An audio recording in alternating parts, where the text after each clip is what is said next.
You, Terrell here, owner of Evolution Movement. So I'm here in Flatbush, Brooklyn at Drip VK with the owner Mitch. How you doing? Chilling, chilling. Thank you for having me. Thank you, thank you. So I created Evolution Movement as a platform to bring people together with local small businesses and nonprofits. And what really stood out with Drip was the way it's a very unique cafe. So I wanted to bring you into spotlight different businesses, especially here in Flatbush. I mean, I grew up here, and the neighborhood has changed a lot. There's a lot of different businesses here. Some that I like, some that I don't like, and you guys really stood out from other cafes that I've been to. So let the people know a little bit about yourself, like where you're from, and how you got started with Drip. Well, my name is Mitch. Where I'm born and raised right here in Brooklyn. Grew up on Avenue D. Uh, my whole childhood's been in Brooklyn. Uh, went away to college, moved around to a couple boroughs after college, and when I decided to open up Drip, I came back to Brooklyn.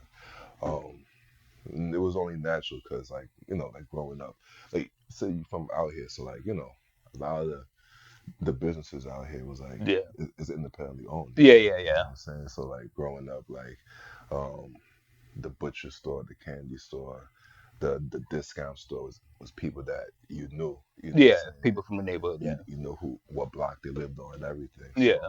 I always wanted to come back and open up something or have that same feeling. You know what I'm saying? Have like my close friends and like family and like and people who recognize me in my neighborhood know that I have a spot over here. They could come over here and chill out, build other relationships, network, Yeah. stuff like that.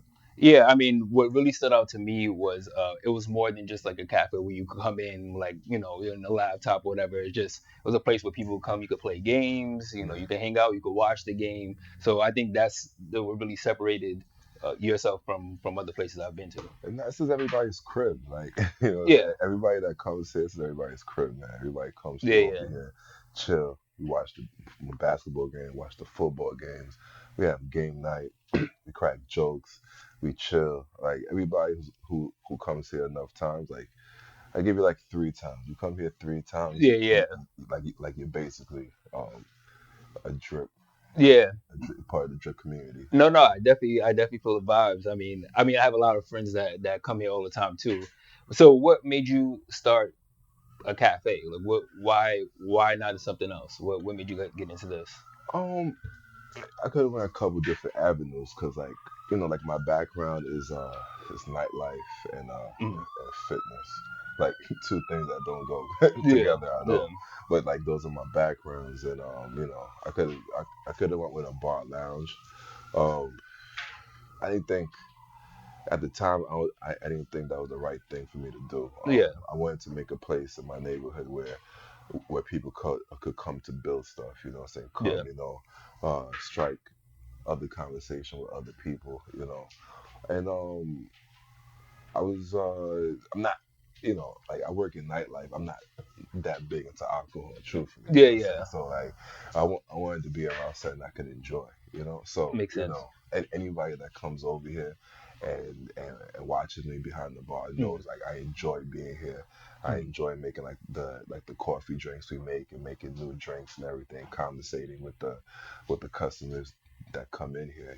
Like Yeah, some of the best conversations I've had in my life has been from random customers that been here. yeah, You yeah, know, so me like opening a coffee shop, I felt it was right. I originally wanted to do like a juice bar, all right, but yeah, looking at the business sense of everything, like coffee made sense, but I just yeah. had to learn about coffee, and it's like like coffee is like It's a lot. the culture behind Yeah, coffee yeah, is yeah, like vast, right? yeah, yeah. So when I started learning about coffee, that like that's when my appreciation came for it, Makes sense. and learning like I'm Haitian and like and learning how in the 30s and 40s like Haiti was best known for their exported coffee and Mm. everything. So that got me more into it, and then like tasting different coffees and everything. That was dope, and Yeah, understand like the different profiles and what goes into growing the beans. Big shout out to my homie Jeff at Shared Roasters, man. He really gave me an in-depth lesson on roasting coffee Hmm. and understanding that the different profiles of coffee and what different coffees taste the way different coffee tastes from different regions and why. Okay. So like learning about coffee was big and understanding, and that made me understand what type of coffee I wanted to sell in my coffee shop, you know. Mm. And so you know, put all that together. You know, we got um, dope smoothies, smoothie blends you can't find nowhere else. We got a coffee blend that's amazing that everybody likes that you can't find nowhere Mm. else, and signature drinks that you can't find nowhere else, right? Dope, man. So like, you know, it's a bunch of coffee shops, right? Yeah. So I had to make sure just make sure it's different and find like my own niche, per se. So it was important for me to make sure like our menu was something that you can't find nowhere else. Yeah. You know, if you go inside most coffee shops, they have like a pretty standard European style menu, which is from like the espresso, from to a latte and everything in between. Mm. A lot of coffee shops don't, you know, just have simple syrup and you know, the sugar and that's Yeah. it. But you know, not too many coffee shops really try to, you know, make their own drinks and like from scratch, you Yeah. know, and partner up with other companies to make drinks. You know, like we partner up like with Renewed with the mushroom coffee. Okay. We do specialty drinks with matcha and everything, and you know, we just try to keep everything fresh, you know, Yeah. That's dope. like but healthy, you know, you know. So you know, all the crazy additives and Yeah. everything, you know, we're not for that. A lot of our signature drinks are all natural, and and like and just you know they taste good and it's made by things you can find in your house, but it Yeah. just tastes good. So that was important too. And then besides that, just becoming a staple in the neighborhood, Yeah. you know, like I live out here, that's one thing, but like to actually become a staple in the neighborhood, you got to do different things, you know. Yeah. Yeah. So it was important for me to like, you know, do stuff with different charities in the neighborhood. Another shout out to my man Sanders. You know, last year we put together a whole bunch of Pampers for everybody. Uh.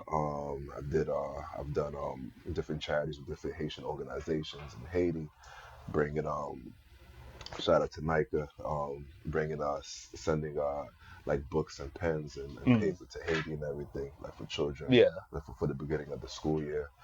We've done clothing drives, we've done toy drives with my man Gordon. Mm. So you know, so that was also important because you know like that's what's gonna uh, make sure like the coffee shop stays. Yeah.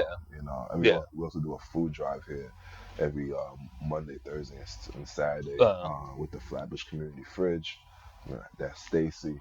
You know, so like you know, I definitely try to do collaborations with people within the neighborhood Yeah. to you know to get the name out and do the right thing.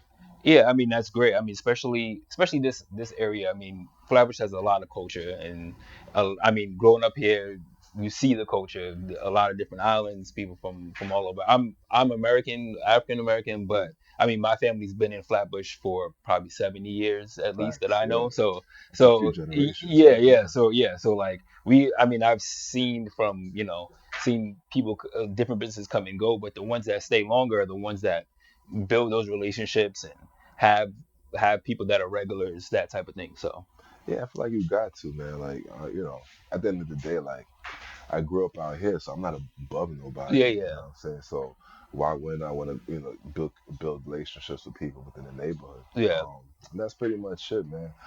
Besides that, I try to keep the shop fresh and try to, you know, renovate as much as possible to like to keep people coming in and feel yeah. comfortable over here. Um, and that's it, bro. That's it. So I always like to ask everyone that I have on interviews.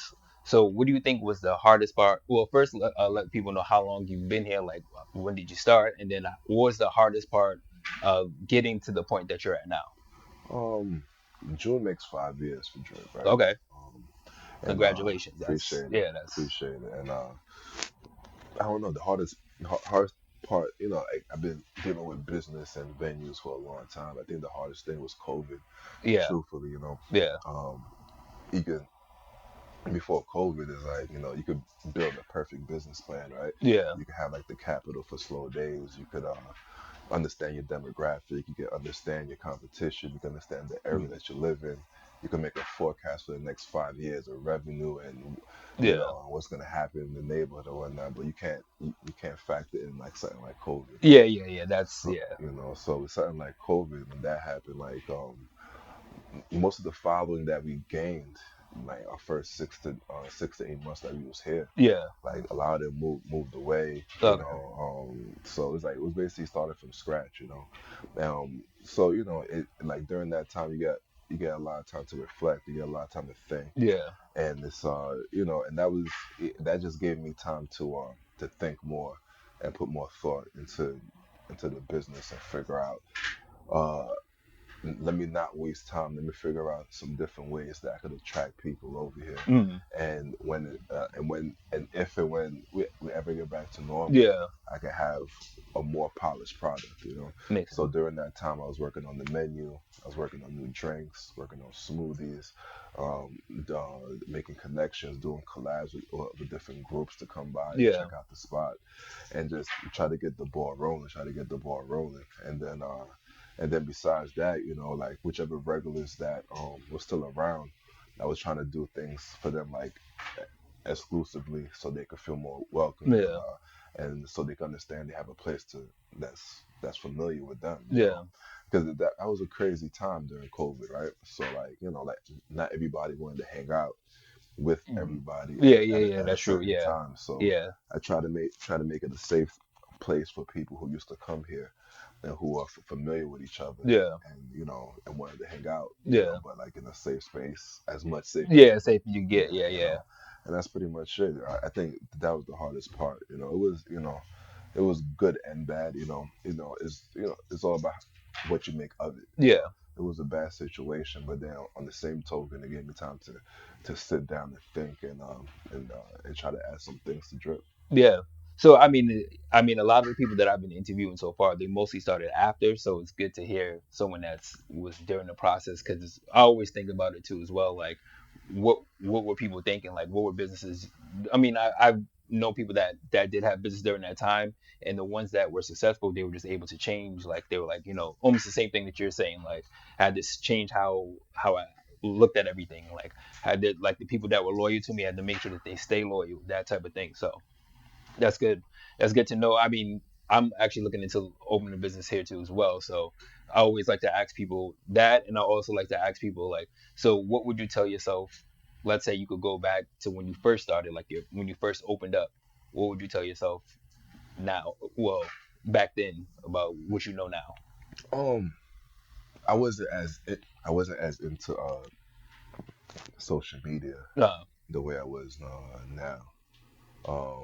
I would have said to like really get the public into the whole process yeah, yeah, of starting a business. I would have showed the space from scratch. I would have showed day one of construction, and I would have showed the whole process of, you know, picking the espresso machine, and mm, just getting people more familiar with the whole process and with myself before I opened up. yeah, Because it's important, like especially with social media now, like people with businesses want to understand, like who's involved, who's the owner, yeah, yeah, and understand, like like the vibe of it, and mm, and uh, and if you could if you could project the vibe as much as possible through social media and do it the right way, what I'm saying, you're gonna get a bigger following. yeah, That's one major thing I wish I did when I first started.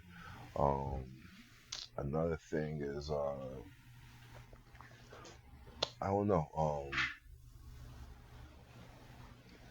I don't know. Like always work on your business. Like I had a business plan, so like yeah, it's not too many things I would yeah. change. Change, yeah, But if you would have a like I didn't have nothing in my business, man. I'm business plan about social media. yeah, What I'm yeah, saying? yeah, Truthfully. So that's a major thing that I would have done. Another thing, you know, just stay true to what you're doing. Yeah. You know, like I think when I first started off, I just had the idea of having a coffee shop, pastries and everything, Yeah. but Yeah. I don't think I had a niche yet, so Yeah. I didn't really understand what direction I was going, and like sometimes that doesn't happen. Yeah. Yeah. Sometimes it Yeah. doesn't, you don't really understand what direction you're going with the business until a few months or a couple of So years you fill it actually out, be in, able to see what yeah, happens. Yeah. and see what the people want. But I wish I had a more clear understanding of where I was going, so I could have done certain things sooner, so people could have understood what kind of shop we are. But it Mhm. was all a learning experience. Yeah. You know what I'm saying? Straight up. So what would you say is the most gratifying part being at about to be year 5 out of everything that you've gone through?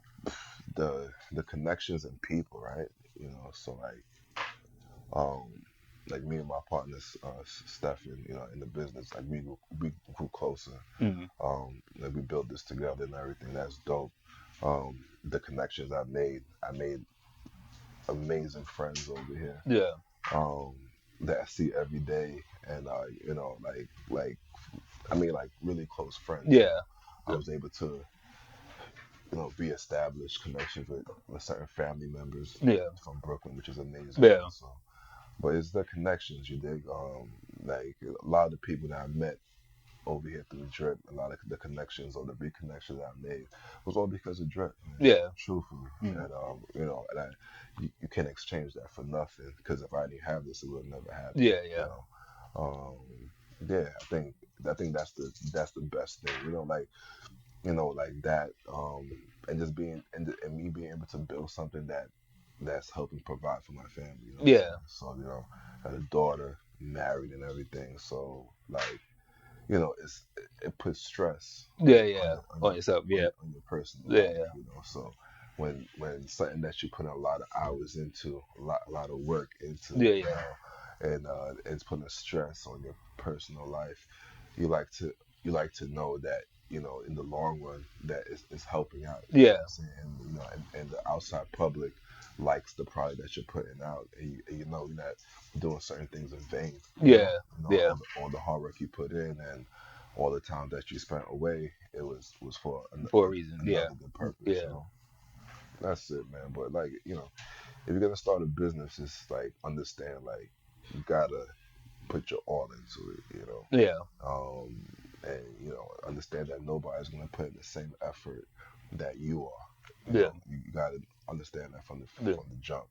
And the business is always gonna make you choose. All right, and it's up to you to choose what's more important at the time, and to proceed. There's gonna be a certain time that the business is more important. There's gonna be certain times that it's not important. Yeah. You know what Yeah. I'm saying? But all depends on the situation. It's gonna test you. It's gonna test your discipline. It's gonna test your heart. It's gonna test everything. What type Yeah. of person you You are, are. Yeah. and it's gonna show what type of person you are when you're really stressed out and things are going bad, and it's gonna show what type of person you are when things are going good. Yeah. So you gotta stand strong on your 2 feet, and tighten up your buckle strap Yeah. and just deal with it. There was many mornings where I woke up and I was like, yo, Yeah. This. Yeah. I don't know if these gates are gonna open up. Yeah. You know Yeah. what I'm Yeah. Yeah. saying? But Yeah. No. like you gotta snap out of that shit. Yeah. You gotta believe in everything that's in your head. Because it popped up in your head for a reason. Yeah. So you gotta believe in it, and you gotta keep just keep drilling, keep drilling until Mhm. you hit that goal. And when you hit that goal, it's not fucking over. When you hit that goal, you got to keep pushing Going to the now. next one. Like not even that. Before you even move to the next one, as soon as you hit that goal, like you gotta make it consistent now. Mm. You gotta make it stay that way, Yeah. because it's like pushing a rock up a hill. You want to get it to the top, and then you want it to snowball down that Yeah. hill. Yeah. Yeah. But now when it snowballs down, everything is happening two or three times as fast as when it was going up. Yeah. So you got to be ready for that. So Yeah. you got to Yeah. be ready for extra customers. You got to make sure everything is just as consistent as it was when it was going up and when it was slow. Yeah. You dig? So it's always a working process. But if it's if it's your dream, if it's your thing, you gotta put all of it All into into it. it. You know what I'm saying? Or, because like people gonna like the people from the outside looking in are gonna see what kind of effort you put into it. You know what Yeah, I'm saying? Especially if it's a small business, yeah, like a big corporations or a big restaurant, big nightclub and whatnot. Most people are just amazed by the interior, yeah, yeah, nice drinks, and amazing food. yeah, But when it's a small business, like people, when they could tell when the owner's like putting every every yeah, last yeah, drop yeah. No, into a that's true. business, Yeah, So you got to do that, People are gonna respect that for real. yeah. No, no, it's definitely true. I mean, everyone that I've known that has small businesses, it's the same thing. Like people know. I mean, I've also worked in like customer service and all that stuff, and it's that's the key to keeping people coming back is how you treat them. And people even though they might not say it or whatever, they remember, like, oh, you remembered my orders, Yeah. little things like that. I mean, that will make people come back, and I think that's very important, and that's why I wanted to bring you on because I know people that come here pretty often, they're regulars, and it's like they're the same thing. They're like, I know I come here, it's a chill spot. I could play games, I could watch the game, I could chill. So thank you for having me on here. That's so good. Appreciate it, Appreciate man. that. And so let the people know like where they could find you. Yeah, so yo, Judd BK, 830 Rogers, between Church and Erasmus. All right. We're open 7 days a week, Monday through Friday. We're open actually Monday through Wednesday, we open up from 8 to 7. Thursdays we're open till midnight, late night kitchen. We got the personal pizzas and wings on Mm, Thursdays. Fridays we have game night. Saturdays and Sundays we usually close by 6. But on Sundays, we show the football games over here too, and have chicken and pizza too, mm, small bites and everything. And yeah, besides that, we always have like dope events. February 17th, we have a comedy show mm. with my man Lise. He does our creme. If anybody has the creme latte, he's the maker of the creme. Dope. We just had a poetry night with storyteller Gordon last That's it. Friday. Um, and this Saturday we got another poetry night, erotic poetry, dope. Mm. All the couples come out for that, and yeah, we always got stuff going on over here. Dope. Check the DM, check our IG. Our IG is DripBK. Same thing on Facebook, and yeah, and we have a website, dripcafebk.com. Yeah, so make sure you definitely check them out. You can check us out, Evolution Movement, Evolution_Movement NYC. We'll have a lot more interviews. Thank you again, Mitch, for joining me. And like that, we out of here. Appreciate it. Amen. All right. Appreciate you. No problem.